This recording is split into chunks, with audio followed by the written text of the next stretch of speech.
everyone, my name is Kirsty. I am a vintage enthusiast and home baker. Welcome to my kitchen. Today I wanted to share with you some vintage recipes that I'm going to try and recreate. I'll be making two recipes from these 1950s homemaker's guides which I recently acquired. So my love of all things vintage spans right from as far back as the 1910s right up to probably about the mid-1960s. But my absolute favourite era in terms of aesthetic, style and design and culture is the 1950s.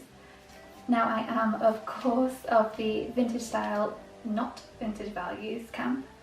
So it's interesting to cast your eye over these books and, you know, take a look back at the woman's role in the 1950s.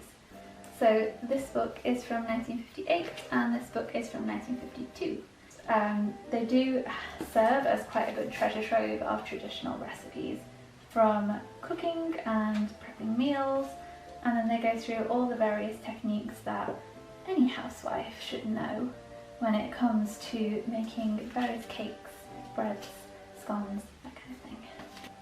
So the 1950s housewife had a lot to contend with and a lot to live up to. I mean, there's even a section at the start of this book which I will read to you. Many a dish, delicious and imaginative, I have seen completely spoiled by its appearance, and I consider that appearance is almost as important as flavour. It is no use presenting good food that does not look appetising. Your family will refuse it before they've even tasted it. I mean, aside from the fact that it says that, there is a certain irony in these books. They do come with photos, only a few obviously because it's of the time. You know, they're not up to today's standards, up to today's Instagram standards. This book in particular was, one of the main contributors is Margarine, and she was one of the most highly regarded home economists of the 1950s in Britain. So anything she puts her name to is sure to be well tested. I'm actually currently studying for my patisserie qualification at college at the moment, and one of the things I've really learned is that the recipe is everything. You know, I've tried recipes online for my own home bakery and they just don't turn out anywhere near the way that the photos suggest that they should. But I did note that when I got given recipes as part of my course, they are 100 times more reliable and they will come out perfect maybe like 9 out of 10 times, whereas other recipes that I've tried online I really have to focus on to get them right. So if these are the most traditional and, you know, authentic recipes, then surely these are going to be beautiful and delicious. So as I mentioned, I am cooking two recipes today. From the Creda Housecraft manual, we have chosen an angel cake, which is a cake made using the whisked method. So that essentially says, true sponge cakes do not contain any fat and depend for their lightness on the amount of air that is beaten into the eggs. So they don't rely on modern conveniences like baking soda and baking powder. And then from the Good Housekeeping's picture cake making book, I'm going to be making the pressed biscuits, and those are sort of like the dough that you'd use to make a Viennese whirl. It's a softer dough, it's like a shortbread but not as dense, and the reason for that is we're going to use this machine. So obviously this is not authentic, but cookie presses, as these are called, were widely used in the 1950s. The idea is you stuff the chamber of this with your biscuit dough, and then you use it a bit like a corking gun, and you force the dough through piping nozzle, and it presses it through, and you sort of make a stamp of a cookie. I'm going to try and decorate these fairly authentically. I have, well, the angel cake here calls for a bundt tin, and bundt tins were very popular in the 1950s and the 1960s. They were made famous and highly marketed by a company called Nordicware. Nordicware still exists today and their pans are beautiful. They are so nice.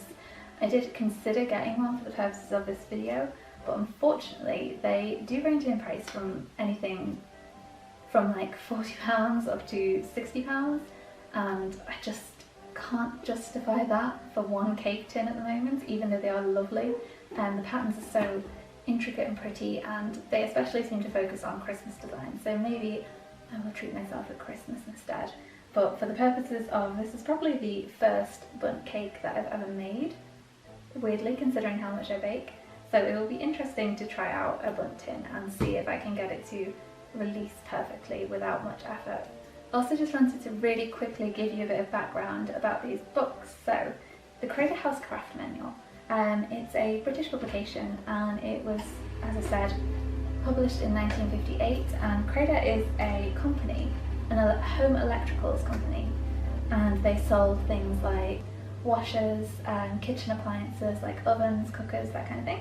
So there is actually a whole section at the front of this book which goes through how to use your oven and what to look for in an oven, what to look for in a home heater, how to care for your appliances, that kind of thing. And then at the back there is a whole section on doing the laundry. So even though it does say it's a Housecraft manual, about good 80% of this book is just recipes and how to cook and how to bake. You have a little bit at the start about home electricals, and then a very short section at the back about taking pride in one's home. Then the second book I have is Good Housekeeping's Picture Cake Making, and pictures were obviously still a bit of a novelty in books at the time, so there are some colour pictures in this one. There is a small amount of black and white pictures in the Housecraft manual, but this one has lots of colour and black and white pictures to accompany your cake making instructions. Both of them go through the sort of different methods behind making cakes, so, you know, techniques like creaming, like whisking, like we've talked about for the angel cake, and the rubbing in method. This one goes through creams and fillings. It also goes through how to decorate cakes, and it has a whole section for children's cakes and for celebration cakes. So we can make this wedding cake. So I'm going to get our angel cake recipe up. Angel cake is a almond flavoured light cake cooked in a bundt tin, and the ingredients we need for this are 4 egg whites, 5 ounces of caster sugar, that's about 140 grams give or take, 6 ounces or 170 grams of plain flour, a pinch of salt, a level tablespoon of cream of tartar, 4 drops of almond essence, and 4 drops of vanilla essence. And the first thing we're going to do in this recipe is beat the egg whites with the cream of tartar until stiff, and then add the sugar, continuing to beat. So all of these recipes are quite short. They don't go into great detail about what the mixture should look like or anything like that. Luckily I do have some baking experience. So the first thing we're actually going to do is preheat our oven, and in this book it calls for 350 Fahrenheit, which is about 180 degrees.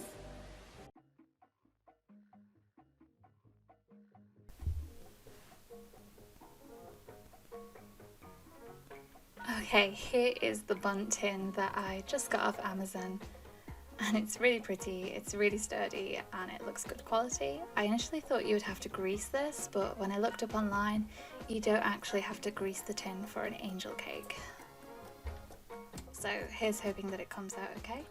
Now looking at the recipe, we have got our egg whites in a bowl, a nice clean bowl, and I've made sure this bowl doesn't have any grease in it. And then, as the recipe states, I'm just going to add in some cream of tartar. Now you don't have to sieve this, but I do find it incorporates a little bit better if you do, because you can get some lumps in the recipe otherwise.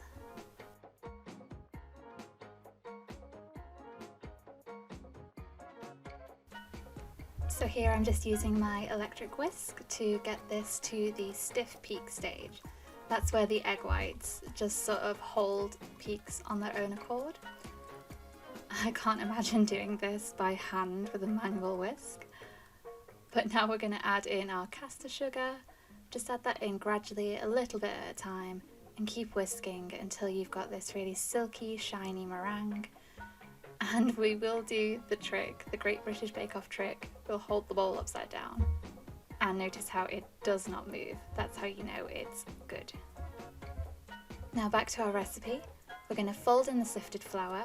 The book does say earlier on that the flour should be warm and that helps it incorporate a little bit better.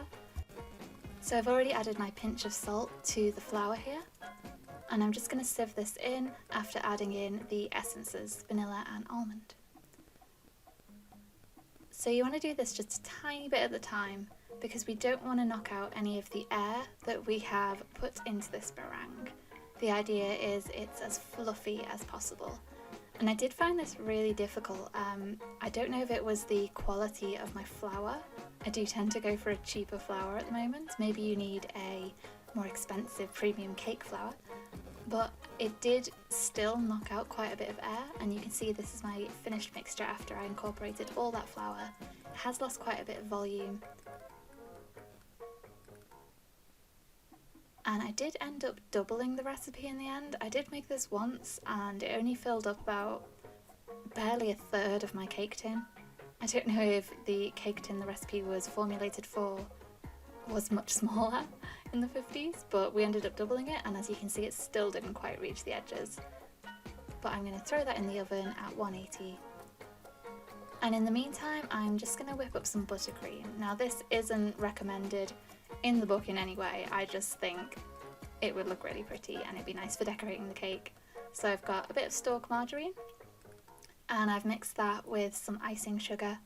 Just going to whip it together with my electric whisk and just putting a towel over the top to stop the sugar going everywhere.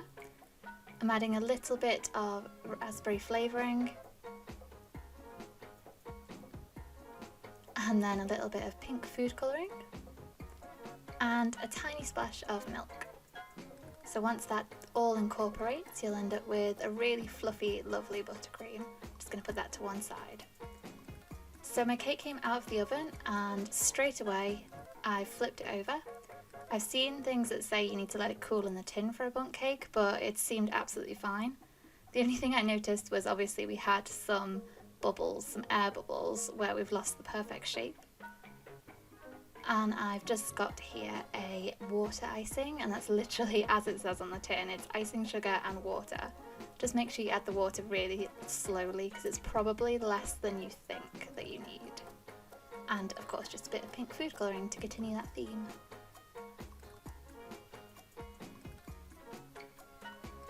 I have decorated this with some flower petals, and these here are some crystallised rose petals which I thought looked really pretty. I also put some flaked almonds on there to continue the almond flavoured theme. I then transferred that to my vintage cake stand and I used this extra large piping nozzle to pipe up buttercream in a really pretty round. And then I just added more of those decorations. And of course, some cocktail cherries. You'll see that's an ongoing theme with my 1950s themed recipes. I've also got some violas from my garden which I've pressed, and these are completely edible. You can just wash them and just press them between some books. And that's the cake. So it came together better than I thought. It was trickier than I expected. I suppose any cakes that involve whipping a lot of air into them are not really beginner friendly. But I think it does look like a nice centre showpiece. And I thought I would give it a try just to see how it turned out. I could tell straight away it was probably a bit dense, and I think we did indeed knock a bit of the air out during the mixing process.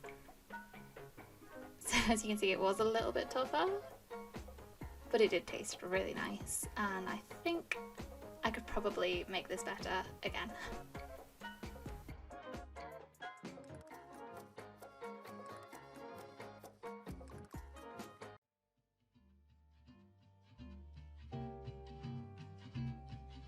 So I am going to give a go at this biscuit press cookies recipe from the Good Housekeeping Guide. So the ingredients that we need 4 ounces of margarine.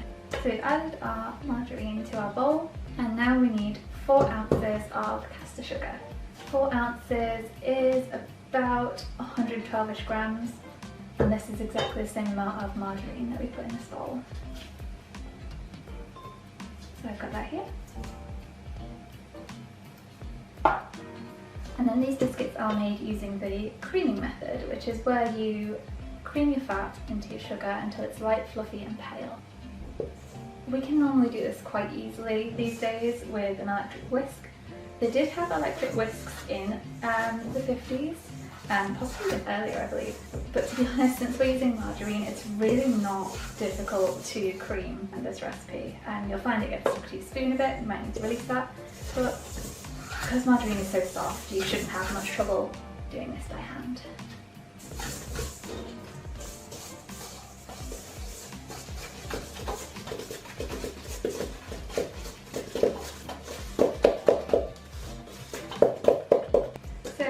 We're already at that sort of light fluffy cream texture. It's all incorporated, there's no sugar around the sides of the bowl. And it's just really easy to mix, there's no resistance really.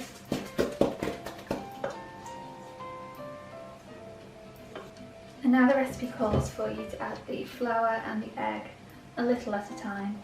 The reason you do this is because when you add a lot of liquid in the form of say an egg, it's really easy for it not to combine thoroughly with the butter or the fat or the margarine. You can end up with little lumps. So I assume that's why they've asked us to add it gradually. So I'm going to take my flour and I'm going to take my egg and I'm just going to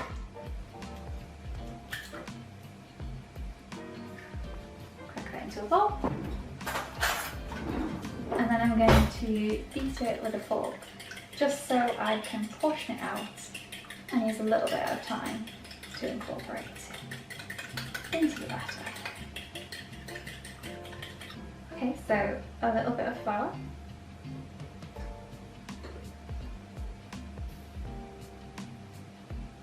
And for about a third there. And about a third of our egg.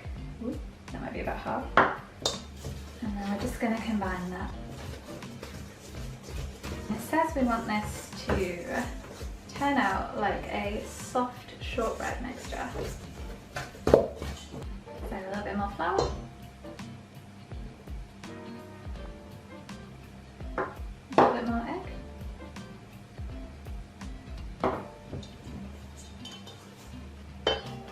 And the remainder.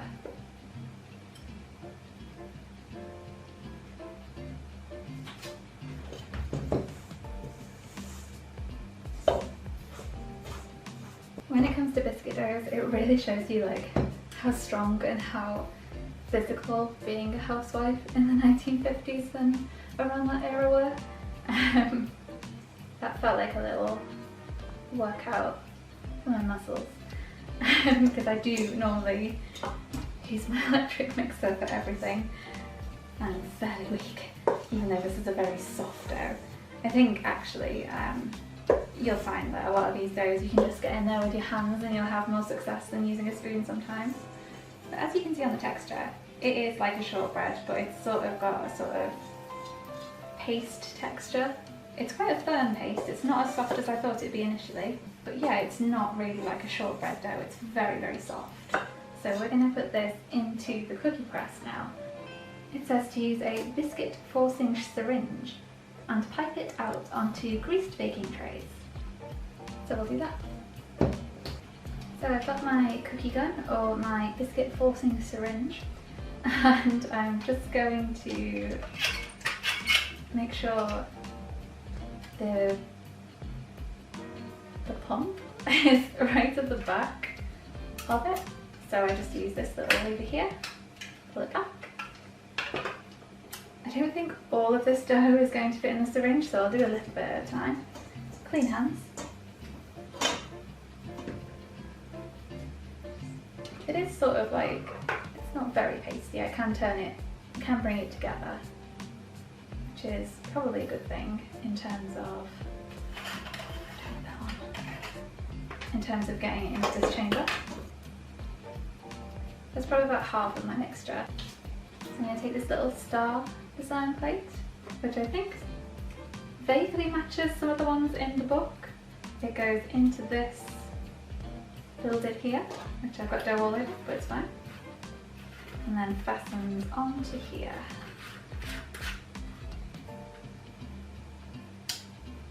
Let's give it a go. Start squishing our dough down. Imagine this is a bit like a piping bag where the first few are not great till we learn how to do this.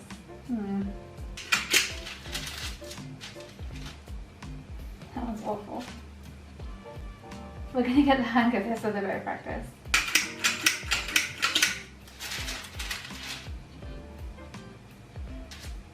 Okay, we're getting it. Seems to do the trick. They are fairly cute. I'm going to try this round design. Okay, let's give it a go.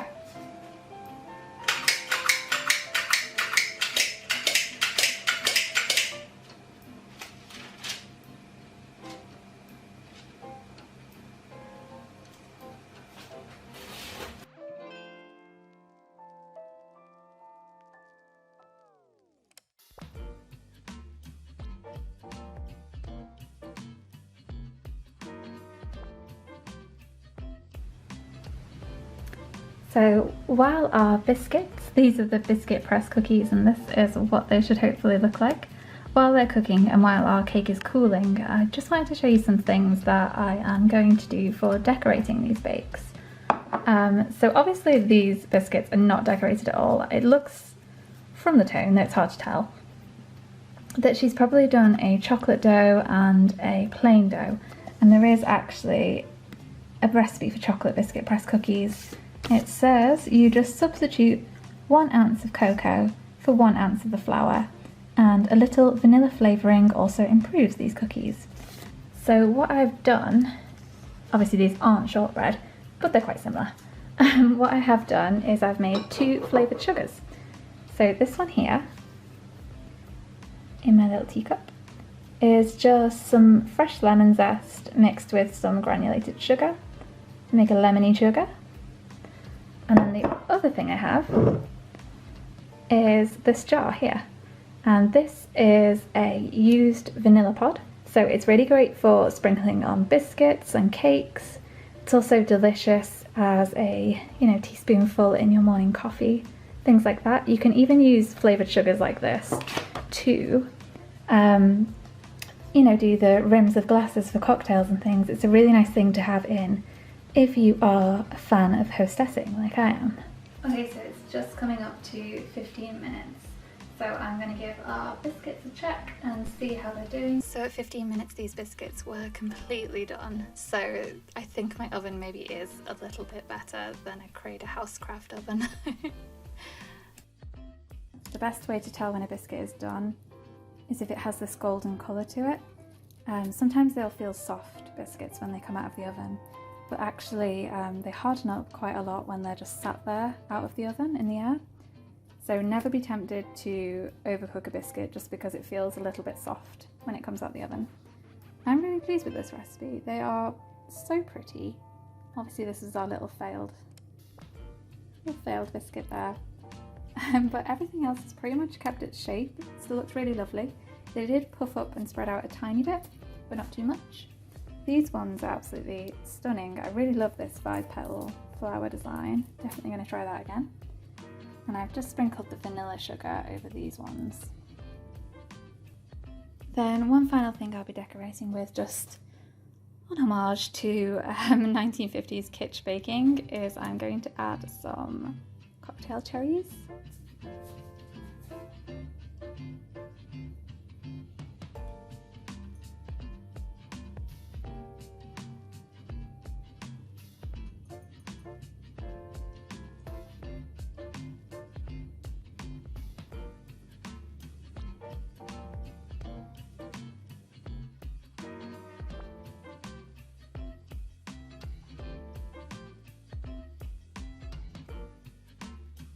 So that's everything. Thank you so much for watching.